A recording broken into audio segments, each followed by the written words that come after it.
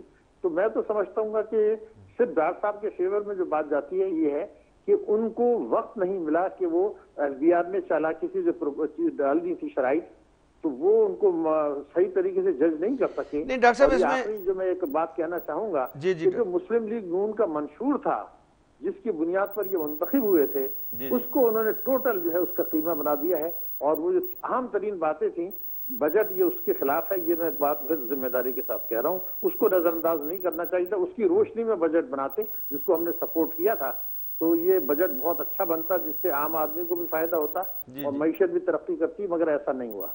اچھا ڈاکٹر صاحب، ایک مجھے یہ بتائیے کہ اسحاق ڈار صاحب جب 11 مئی کو الیکشنز ہوئے تو اس کے بعد جو خبریں ہمیں ملی، یا پریکٹیکلی آپ نے بھی دیکھا، سب کو پتہ ہے کہ انہوں نے پرائم منسٹر کے عہد سے بھی 2-3 ہفتے پہلے اور انہوں نے پریکٹیکلی فائنانس منسٹری کو ٹیک اوور کر لیا تھا اور بجٹ وہ بنا رہے تھے، تو اس لحاظ سے تو ان کو جو وقت ملا ہے وہ، اور اس سے پہلے ظاہر ہے جو ایک گورنمنٹ کے جتنے انسٹیٹیوشنز ہیں انہوں نے ایکسرسائز تو کی ہوتی ہے بجٹ کے بارے میں، انہوں نے تو آ کے اس کی نوک پلک درست کرنی ہے اور پرائرٹیز اپنی سیٹ کرنی ہے، اس حساب سے ری ایڈجسٹمنٹس کرنی ہے، تو 3-4 ہفتے کا وقت کیا کافی نہیں ہے کہ ایسے آدمی کے لیے جس نے 4 بجٹ پہلے بھی دے چکا ہو؟ جو دیکھیے محترم، آپ نے بہت ہی اہم نقطہ اٹھا دیا ہے۔ مسئلہ کیا تھا میں آپ کو بتا دوں، اس کے لیے میں نے 2 لفظ استعمال کیے تھے، وڈیرا شاہی کلچر پر مبنی بجٹ۔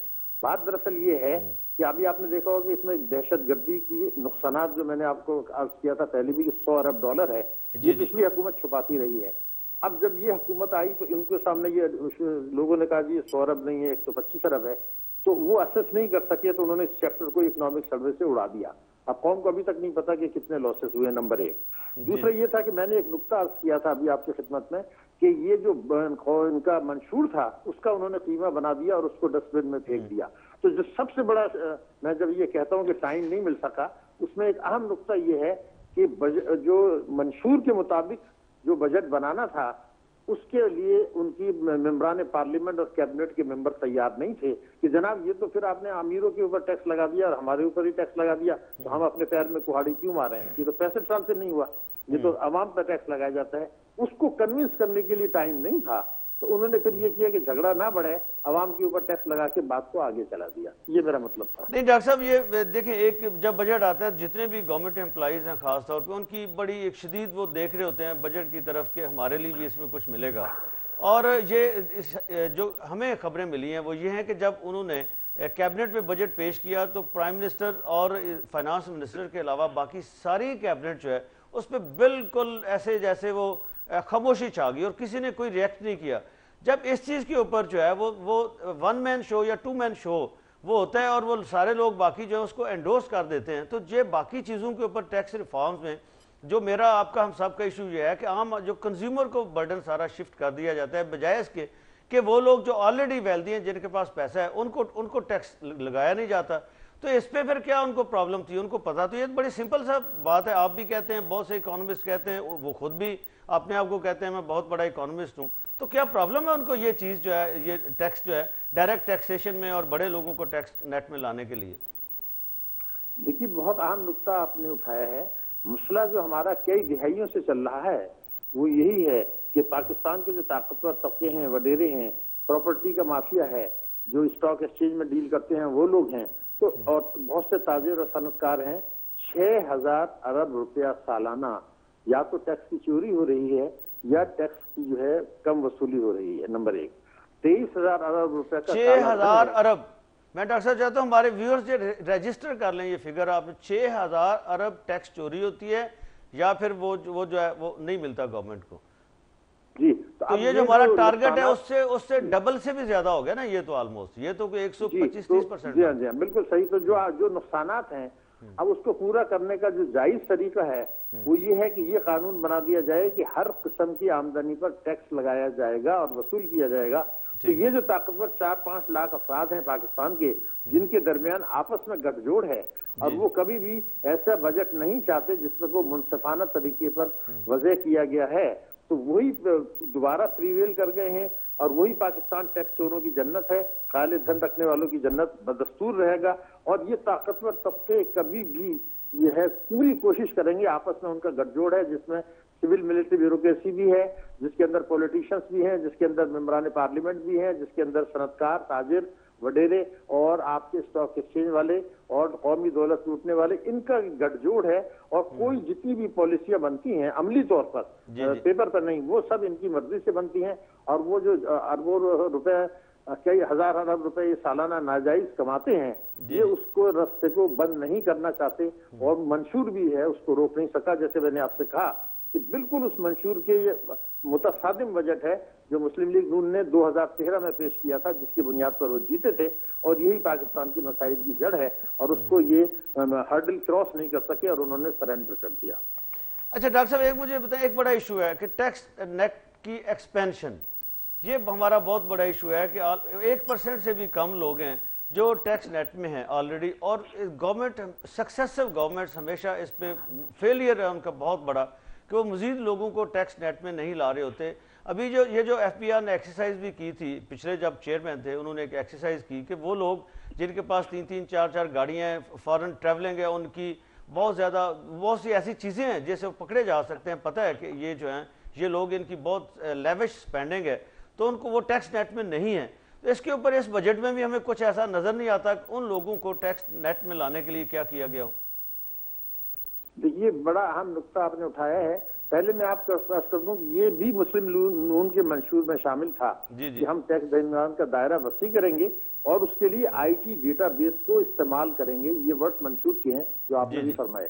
اب میرا نقطہ یہ ہے کہ آپ کے بھی علم میں ہے، ناظرین کے علم میں بھی ہے کہ 39 لاکھ 3.9 ملین افراد کے اسیٹس کی ڈیٹیل ان کے پاس، حکومت کے پاس موجود ہے، آلریڈی موجود ہے، اور جس پر یہ کہا جاتا ہے کہ ہم ٹیکس لیں گے تو ان کو اپنا انکم ٹیکس کے دائرے میں لانے کی بات کی. تو سوال یہ ہے کہ جب آپ کو یہ پتا ہے کہ جو 39 لاکھ افراد ایسے ہیں جن کے پاس مکانات ہیں، جن کے پاس بنگلے ہیں، پراپرٹیز ہیں، بینکوں کے ڈپازٹس ہیں، نیشنل سیونگز میں انہوں نے پیسہ جمع کیا ہے اور ان کے پاس گاڑیاں بھی ہیں اور قومی بچت اسکیموں میں بھی ہے، کئی ہزار ارب روپیہ ہے جو اس آمدنی سے بنایا گیا جس پر ٹیکس نہیں لیا گیا.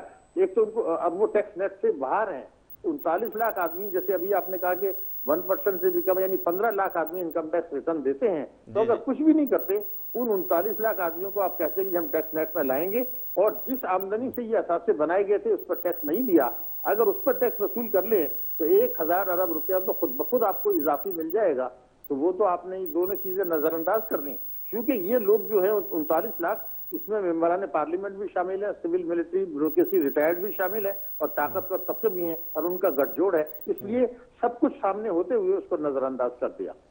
اچھا ڈاکٹر صاحب، سارے کا حل جو ہے وہ ڈھونڈا ہے اسحاق ڈار صاحب نے آئی ایم ایف کے پاس، اور وہ کہتے ہیں کہ ہمارے ڈیولپمنٹ پارٹنرز، نام انہوں نے بڑا اچھا دے دیا ہے ویسے ان کو، کہ وہ جو ہیں اور ان کے کنسرنز ہیں وہ خود ایڈمٹ کر رہے ہیں کہ ان کو انکارپوریٹ بھی ہم کریں گے. وہ کہتے ہیں جو ان کا رائٹ ہے.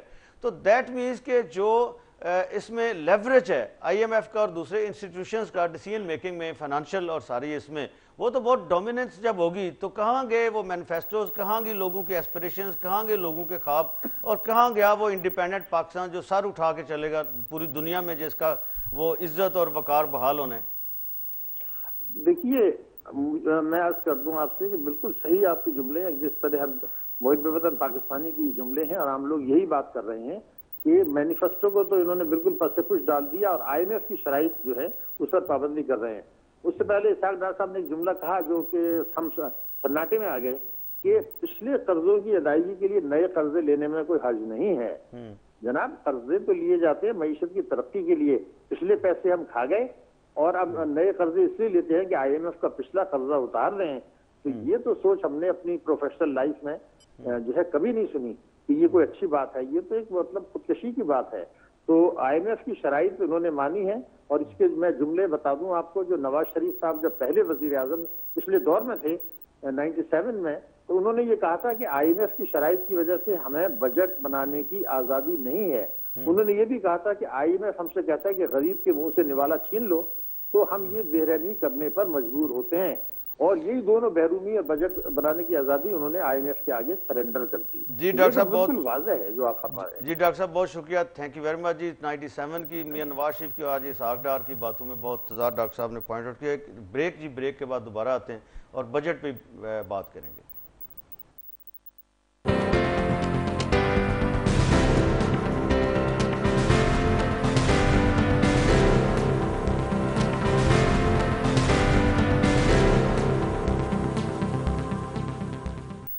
ویلکم بیک ناظرین.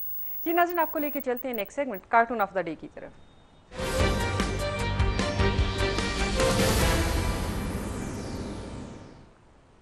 جی وڈائی صاحب. جی ہمارا پہلا کارٹون جو ہے وہ وہی بات جو بجٹ سے پہلے, بریک سے پہلے ہم کر رہے تھے ڈاکٹر صاحب سے, آئی ایم ایف کے بارے میں, اسی حوالے سے ہے. اور یہ شیر ہے, شیر بیٹھا ہوا ہے. اچھا. اور شیر کو وہ جو ہے نا, وہ سرکس میں نہیں ہوتے جو وہاں پہ سجائے ہوئے جو شیروں کے ساتھ وہ وہاں پہ کرتب کرتے ہیں, تو یہ آئی ایم ایف ہے. وہ کیپ کے اوپر لکھا نا آئی ایم ایف, ہاتھ میں وہ ہنٹر بھی ہے, اور وہ رنگ وہ جس کے ساتھ اسے وہ کھیلتے ہیں وہ کرتب کرتے ہیں. تو دیٹ شوز کہ جو آئی ایم ایف ہے, اور شیر کو وہ سدھار کے چلا رہے. شیر تو سدھر ہی گیا نا, پہلے سدھرا ہوا ہے, تو اب اس کے کرتب دکھائے.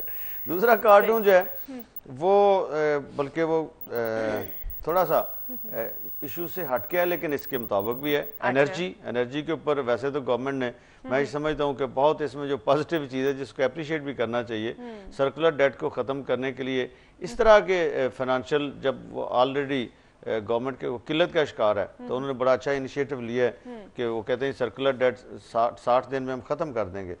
تو اس حوالے سے یہ کارٹون 2-3 دن پہلے جو واقعہ ہوا فیصل آباد میں, پرسوں بلکہ ہوا نا یہ واقعات, تو وہاں پہ جس طریقے سے پولیس نے لاٹھی چارج کیا, لوگ جو بجلی کے لیے ریلیف مانگ رہے تھے پاور شارٹیج میں, تو جو ان کے ساتھ ہوئی وہ اس میں صورتحال بیان کی. جتنے وہ گری نیچے آپ کو لکھی ہوئی چیزیں لگتی ہیں نا پلے کارڈز, اس میں یہی ہے, لوگ جو ہیں وہ کہہ رہے ہیں اینڈ لوڈ شیڈنگ, وہ بجلی کی وہ ڈیمانڈ کر رہے ہیں, اس کا مطالبہ کر رہے ہیں. تو پولیس نے ان کے ساتھ جو کیا ہے وہ یہاں پہ نظر آ رہا ہے, وہی تصویر نظر آ رہی ہے کہ وہ جیسے ہوتے ہیں نا پنجابی میں کہتے ہیں کہ اور چپو کرنے, یہ اور منگو بجلی. تو بہرحال یہ ہے جی. تو آگے اگین بجٹ کے اوپر کارٹونز ہیں. پہلے کہ اگلے کارٹون کی طرف چلیں, کالر ہمارے ساتھ لائن پر موجود. جی کالر ہمارے ساتھ ہیں اور ہمیں بتائیں گے کہ کیا یہ بجٹ ان کی امنگوں کا ترجمان ہے. آج کا کویشچن ہمارا یہ ہے کہ کیا بجٹ آپ کی امنگوں کا ترجمان ہے. چلیے جی, السلام علیکم. السلام علیکم. وعلیکم السلام جناب, کون صاحب کہاں سے؟ وڈائی صاحب کیسے ہیں؟ شکر الحمدللہ, میں بالکل ٹھیک ہوں. کون سا جو کل بجٹ پیش ہوا اس سلسلے میں گویا اپنا نام اور جگہ پلیز. ہلو جی میں سن رہا ہوں آپ کی بات. یہ سر گزارش یہ ہے کہ بجٹ ہم جب میں تو رورل علاقے سے بول رہا ہوں. اچھا. تو کچھ شعبے کا نالج بھی ہے, میں ایم اکنامکس ہوں. جی یہ ٹوٹل غریب کے اگینسٹ یہ غریب کچھ بجٹ سمجھتے ہیں. ٹھیک ہے. تو میں نے تو بجٹ ان کے وہ 1990 کی دہائی والے بھی سن رکھے ہیں.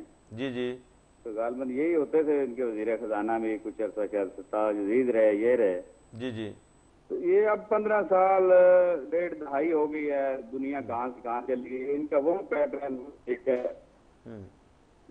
کوئی نیا بھی ہے، ان کو نیا صدی بدل گئی ہے، کوئی سلسلہ نہیں ہے. ٹھیک ہے.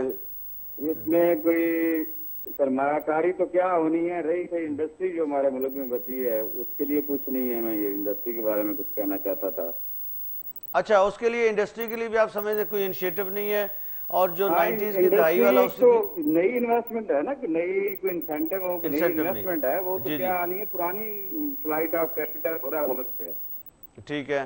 اس کی ریوائیول بحالی کے لیے بھی خاص انسینٹیو نظر نہیں آتا بجٹ میں. ٹھیک ہے. اسی طرح ہمارے زرعی شعبے کے لیے جی خاص ہمارا ملک اس کا جس کا ٹوٹل انحصار ہو 60-70% زراعت پہ، جی اس کے لیے ذمہ دار کو کھاد مہنگی ہے، کوئی نہیں کہ اس کے کیا ہوگا، باقی انپوٹس ہیں پیسٹی سائڈ وغیرہ، یا ذمہ دار کے لیے ساتھ انڈیا میں بجلی بڑی کئی کہتے ہیں فری یا سبسڈی ریٹ سبسڈائز ریٹ پہ مل رہی ہے. جی کچھ نہیں کیا گیا کہ زراعت ہماری کا کیا ہوگا.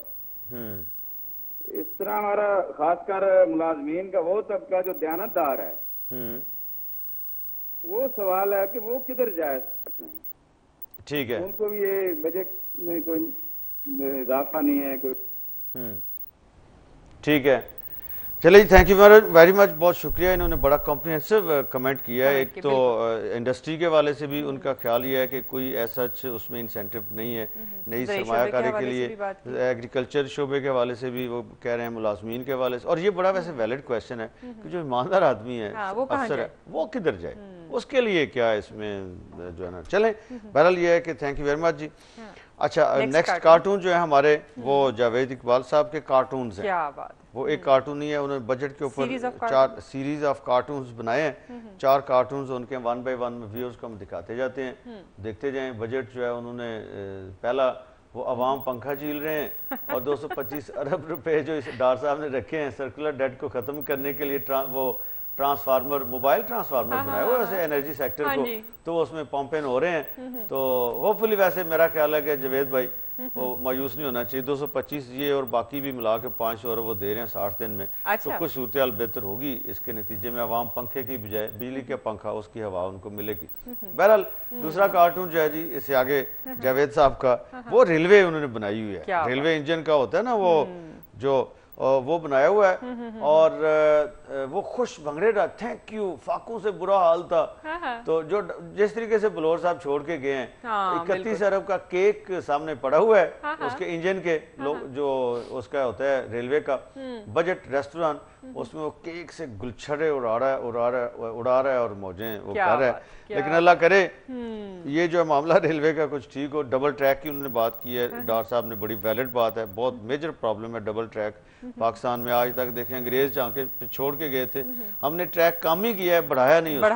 تو اگر سمپلی یہی ایک کام سنبھال لیں کہ ہم 5 سال میں ڈبل ٹریک کر دیں گے پورے پاکستان میں ریلوے کے، تو اس سے ہی بہت سے مسئلے جو ہیں وہ حل ہونا شروع ہو جائیں گے. چلیں، بہرحال ان کا اگلا کارٹون جو ہے وہ جو بات کر رہے تھے کالر ہمارے حنیف صاحب، یا جو ڈاکٹر صاحب بھی کر رہے تھے ملازمین کے بارے میں. ان کو تو انسینٹیو ملا نہیں ہے. جو ریٹائرڈ ملازمین ہیں ان کو 10% کا وہ ہے ان کے لیے. بہرحال اس میں انسینٹیو ہے، پینشن میں اضافہ ہے. لیکن وہ یہ کہہ رہے ہیں، دیکھیں نا وہ جو جس طریقے سے وہ لگتا ہے کہ لہریں سی وہ دلدل بنائی ہوئی ہے جس میں پینشنرز ہیں پھنسے ہوئے ہیں، مہنگائی دلدل، اور ایک کھونٹی کے ساتھ جو اضافہ ہے 10%، اور وہ چھوٹی سی کھونٹی ہے، وہ اس میں وہ بیچارہ اس کو پکڑنے کی کوشش کر رہا ہے لیکن کھونٹی اس سے دور ہے.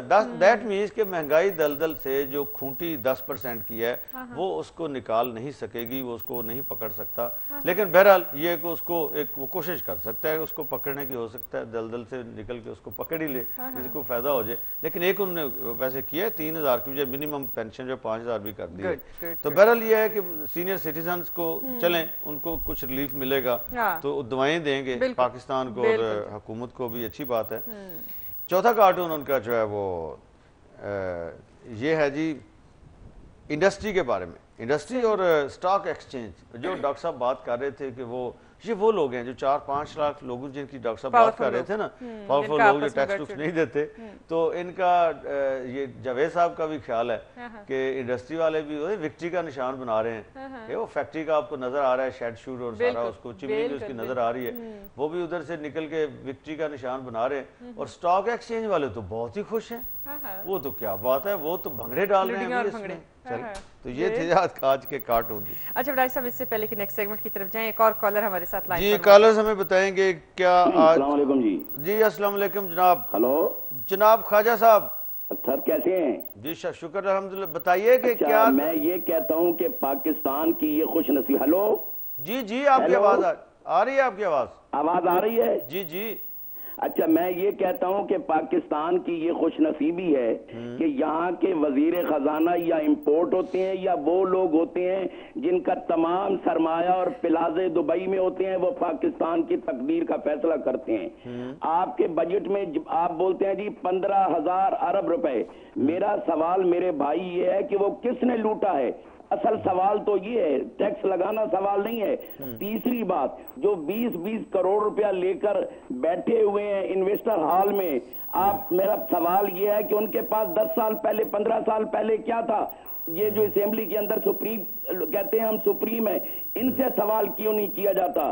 پھر آپ نے بولا کہ آٹا مہنگا، دال مہنگی، گاڑیاں امپورٹ کرائیں گے گیس کی وجہ سے، وہاں پر بیٹری پہ گاڑیاں چلتی ہیں، بھائی اپنے ویکلز کو کیوں نہیں درست کرتے جو یہاں گاڑیاں بنا رہے ہیں؟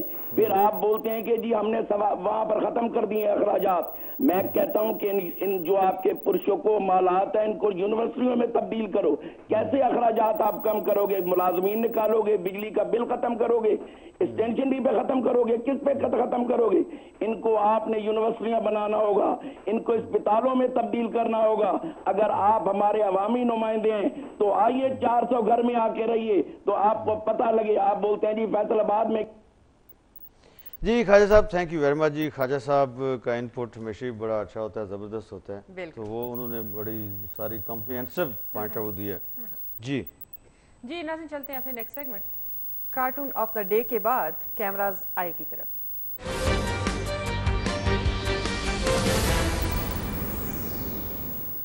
جی بڑائی صاحب۔ اچھا کیمراز آئے بھی ہے، اس میں ایک تصویر جو کیپچر کی ہوئی آپ نے، وہ تصویر عوام بیٹھے ہوئے بیچارے، وہ بجٹ کو دیکھ رہے ہیں اور وہ دیکھ رہے ہیں کہ بجٹ جو ہے اس میں ہمارے لیے کیا ہے، تو یہ تو اب پتہ نہیں جو کالیں ہمیں آ رہی ہیں اس حساب سے تو کچھ اور لگتا ہے کہ وہ ان کو یا تو ان کو سمجھ نہیں آئی گورکھ دھندا اسحاق ڈار صاحب کا 2 گھنٹے کا، یا پھر یہ ہے کہ وہ ہو سکتا ہے یہ جو بیٹھے ہوئے ہیں ان کو کچھ اپنے لیے اس میں نظر نہ آیا ہو، لیکن عوام کا جو اوورآل ہے ریئیکشن وہ آپ کو نظر ہی آ رہا ہے۔ تو یہ وہ لوگوں کی خواہش بجٹ کے ساتھ وابستہ جو ہوتی ہیں خواہشات، اس میں ایک بات میں کہنا چاہتا ہوں کہ ایک وقت تھا جب بجٹ آتا تھا تو بجٹ میں جو سپوز پیٹرول ہے، گیسز ہیں، ٹیرف ہیں، بجلی کے ٹیرفز ہیں اور مختلف جو فائنانس بل جو ہے وہ خاص طور پہ وہ بہت سیکریٹ ڈاکومنٹ ہوتا تھا، اور جو بجٹ بنتا تھا یہ میں 80s کی بات کر رہا ہوں، ارلی 90s، اس کے بعد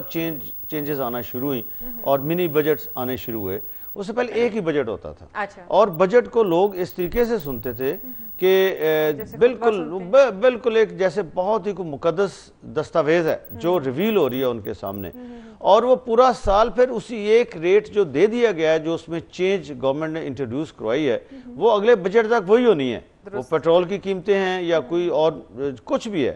تو یہ ایک بہت اس کی سیکریٹنس تھی اور لوگ جب سنتے تھے بجٹ کو تو وہ اگلے ایک پورے سال کا ان کو اندازہ ہوتا تھا کہ کیا ہوگا، آگے گورنمنٹ کا ہوتا تھا کہ ٹارگٹس پورے کر سکتی ہے نہیں کر سکتی ہے جو اس میں اینویسی جو انہوں نے کیے ہوئے ہوتے تھے، لیکن بہرحال اس کی سیکریٹنس تھی۔ اب تو سن رہے ہیں لوگ وہ ٹھیک ہے پہلا بجٹ ہے، عوامی بجٹ آیا ہے، لیکن یہ ہے کہ اس بجٹ کی ادھر سے بجٹ آ رہا ہے اور جو 74 پیسہ بجلی کے کل یونٹ اضافہ ہوا ہے وہ بجٹ میں کہیں اس کا ذکر نہیں ہے، ان چیزوں کا ذکر ہی نہیں ہوتا بجٹ میں کہ یہ پرائسز جو ہیں مختلف چیزوں کی وہ کدھر جانی ہے، کچھ اور ہی چیزوں کا بجٹ ہوتا ہے۔ بہرحال بھائی صاحب ایک اور کالر لائن پر موجود ہے۔ جی السلام علیکم جی۔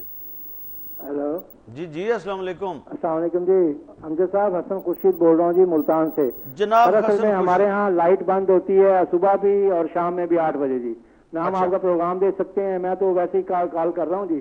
بجٹ کے سلسلے میں سر جی بات نہیں، لیکن حسن صاحب میں ایک بات سنیں کہ اگر لائٹ نہیں ہے تو لیپ ٹاپ اگر آپ کا چارج ہوا ہے تو ہماری لائف، آپ کی آواز نہیں آ رہی. اچھا چلیں آپ بتائیں، آپ کی آواز مجھے آ رہی ہے. چلیں آواز، لیکن میں ایک ویورز کے یہ بات بتا دوں کہ لائیو سٹریمنگ پہ ہمارا جو نیوز ون کی جتنی بھی ٹرانسمیشنز ہیں وہ اگر ان کے لیپ ٹاپ چارج ہوا ہو تو اینی ٹائم دیکھ سکتے ہیں، لائیو بھی دیکھ سکتے ہیں اور بعد میں بھی ویسے دیکھ سکتے ہیں. نیوز ون کی ویب سائٹ کے اوپر news1tv.tv اس کے اوپر جا کے تو لائیو ٹرانسمیشنز میں شو دیکھ سکتے ہیں.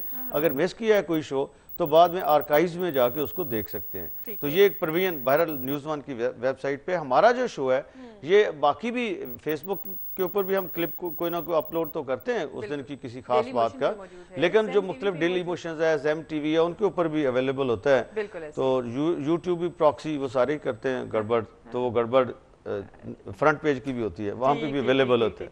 اچھا بھائی صاحب، بجٹ کے حوالے سے جو ہمارے کابینہ کے اراکین ہیں ان کے کیا ویوز تھے اور ہیں؟ نہیں، ان کے تو دیکھیں بجٹ ان نے صرف اسحاق ڈار صاحب نے جو کیبنٹ میں بجٹ جب دستاویز آتی ہے اسمبلی میں پیش ہونے سے پہلے کیبنٹ اپروو کرتی ہے اس کو، لیکن کل جو کیبنٹ میٹنگ ہوئی ہے اس میں ایسی ہے کہ انہوں نے آ کے خود بتا دیا ہے، لوگوں نے سن لیا اور وہ اپروو ہو گیا اور وہ اسمبلی میں پیش ہو گیا. کیبنٹ کی ان پٹ اس میں ایز سچ کوئی نہیں تھی. اس سے پہلے اگر منسٹرز نے دی ہو، جب وہ اوتھ انہوں نے لیا ہے تو 3-4 دن پہلے وہ منسٹر بن گئے تھے، تو اس میں اگر کسی نے کوئی ان پٹ دے دی ہو تو دے دی ہو، لیکن میرا نہیں خیال کہ جو بظاہر ہمیں تو یہ لگتا ہے ہاں پروونشل بجٹ میں ہوگی.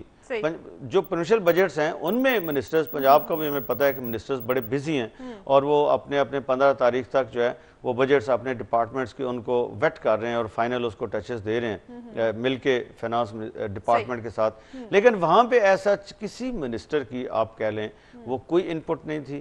جو بیوروکریٹس نے بنا دیا ہے اور جو فائنانس منسٹری کے ساتھ مل کے ڈار صاحب نے ضرور اس کو ایک طرح سے اوورسی کیا ہے اور جو لوگوں کو ملا ہے ڈاکومنٹ ایز اٹ از وہ اپروو ہو کے وہ سامنے آ گیا. ہاں اب جب وہ پیش ہوگا اسمبلی میں پروپوزلز ہیں تو ڈیبیٹ میں ہو سکتا ہے کچھ جو ہے وہ ان پٹ اپنے کو دے دیں، چھوٹی موٹی چینجز. جی السلام علیکم. جی نہیں لگتا ہے کہ کال ڈراپ ہو گیا. جی ٹھیک. اچھا ڈاکٹر صاحب، سماجی تحفظ کے حوالے سے میاں شہباز شریف نے نوجوانوں کے لیے کیا کیا ہے؟ وہ میاں شہباز شریف تو ابھی کریں گے 15 تاریخ کو. میاں نواز شریف نے جو پرائم منسٹر وہ ہیں ان کا بجٹ ہے یہ. بہرحال یہ ہے کہ اس میں سماجی تحفظ کے سب سے بڑا جو انیشیٹو تھا پچھلی گورنمنٹ کا وہ بے نظیر انکم سپورٹ پروگرام کا تھا. اچھا. تو اس کو ایک اچھی بات ہے، بہت اچھی بات ہے. میں یہ سمجھتا ہوں کچھ چیزیں جو ہیں جو پچھلی گورنمنٹ کی پیپلز ورک پروگرام 1 جو تھا وہ بھی انہوں نے اڈاپٹ کیا. 2 کو انہوں نے اس میں چونکہ ڈسکریشنری گرانٹس کا ایشو تھا تو وہ انہوں نے اس کو اڈاپٹ نہیں کیا، لیکن انہوں نے اس نام چینج کر کے تعمیر وطن پروگرام، وہ 90s میں ویسے یہی نام ہوتا تھا، تو پھر 90s میں بھی پیپلز پارٹی آتی تھی پیپلز ورک پروگرام، یہ آتے تھے نون لیگ والے تو یہ تعمیر وطن پروگرام. تو بہرحال یہ ہے کہ وہ جیسے کالر ایک ہمارے حنیف صاحب کہہ رہے تھے کہ لگتا ہے کہ ہم 90s کی دہائی میں رہ رہے ہیں بجٹ کے حوالے سے. وہ کہہ رہے تھے صدی بھی چینج ہو گئی ہے اور 15 سال بھی گزر گئے ہیں. تو بہرحال چلیں نام چینج ہو جائے، تعمیر وطن پروگرام جاری رہے گا. اور سماجی تحفظ کے حوالے سے میجر جو ایشو ہے یہ انہوں نے اسٹائپنڈ جو ہے 1000 سے 1200 کر دیا ہے اور اس کی وہ اور بھی ایکسپینڈ اس کو کر رہے ہیں. تو ٹیکسیشن میں بھی یہاں سے انکم جنریٹ کریں گے جو اس لوگوں کو آگے وہ دیں گے. اس طرح کی بہت سے دیکھیں یوتھ کے لیے بھی وہ جو بات آپ کر رہی ہیں کہ شہباز شریف کی جو 5 سال کا پروگرامز تھے، خاص طور پر پچھلے 2 سال والے ٹارگیٹڈ جو ریلیف آپ کہہ لیں سولر کا تھا، وہ لیپ ٹاپ کا تھا یا کوئی اور تھا، وہ سارے کے سارے آلموسٹ فیڈرل گورنمنٹ نے اڈاپٹ کر لیے ہیں. وہ اس کی ایکسٹینشن ہو گئی اسلام آباد تک اور اسحاق ڈار صاحب نے چونکہ انہوں نے الیکشنز میں ان کو بہت بینیفٹ دیا ہے. تو اس طرح کی اور بھی کئی میسر یوتھ کے لیے بھی ہیں، اسکالرشپس بڑی ہیں، ہائر ایجوکیشن پہ گو جتنی آپ جو تعلیم کا پوچھ رہی ہیں وہ نہیں ہے. 4% ہونا چاہیے منیمم کسی بھی مہذب ریاست کو اپنے بجٹ کا 4% جو ہے وہ ایجوکیشن کے لیے رکھنا چاہیے. وہ فیڈرل گورنمنٹ کو بھی اور صوبائی حکومتوں کو بھی جن کا وہ سبجیکٹ ہے اصل میں. اور سیم ہے ہیلتھ کے ساتھ اور سیم بہت سے اور جو اس طرح کے سوشل سیکٹر کے جو ایشوز ہیں. لیکن یہ ہے کہ وہ نہیں ہے اتنا، ہم افسوس ہی اس کے لیے کر سکتے ہیں. ہوپفلی اب صوبائی حکومتیں اس پہ کچھ نہ کچھ فوکس ضرور کریں گے انشاءاللہ. Thank you very much. جی ناظرین، programme front page with Amjad Warraich کا وقت یہاں پر ختم ہوتا ہے. صدف ملک اور امجد وڑائچ کو اجازت دیجیے. اللہ حافظ.